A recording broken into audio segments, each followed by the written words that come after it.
As a kiddo growing up, we lived in a home that was a trailer out in the middle of nowhere with no running water. And there was a lot of activity within my family, my mom's side of the family specifically, where there's a lot of illegal activity. There's no other way to say it. I witnessed that as a young girl, as a little girl.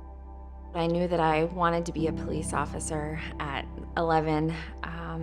It was a dream of mine. So once my older kiddos were old enough, I applied to the police and became an officer at the age of 32.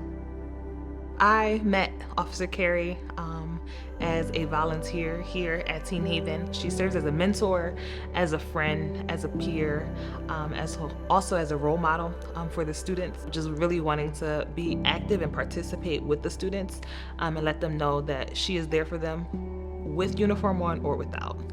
And she just makes her presence known.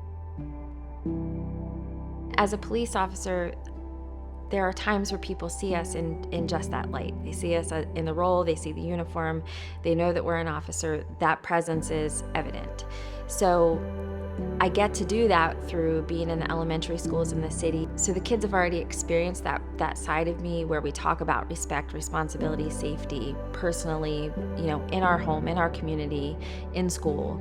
And then just being able to connect on a different level where I can come to Teen Haven. I can even bring my son, to Teen Haven, not as a police officer, just as a mom, just as somebody who has an investment in the kids here.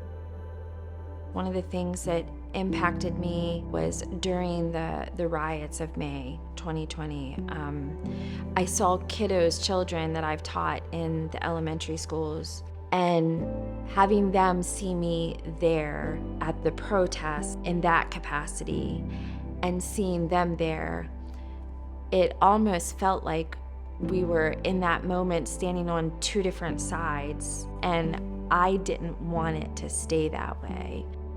One thing that really was a highlight for me was she was adamant and helpful in helping to bridge the gap. She helped us facilitate an event called Real Talk Tuesday. We had about 6 or 7 officers come to our building and meet with families, with students, with parents and guardians to actually talk about the things that were happening. The students were able to ask raw questions and get honest answers and honest feedback. I appreciated just the realness and the rawness of the conversation where people could respectfully come together, ask questions, and get answers from a diversified group of men and women who are police officers. And it was just a respectful conversation where we could answer questions. It takes all of us to make the pieces of the puzzle look the way I believe God wants it to look. And there's nothing perfect. It's never going to be perfect. We're all human, so we all have our faults and our bits and pieces that need to be worked on and worked through. But I genuinely would just like to see peace from the foundation. So for me, it's really important to just keep pressing through that. At the end of the day, it's what we give in love and in joy and in those kinds of things that really is gonna be what matters.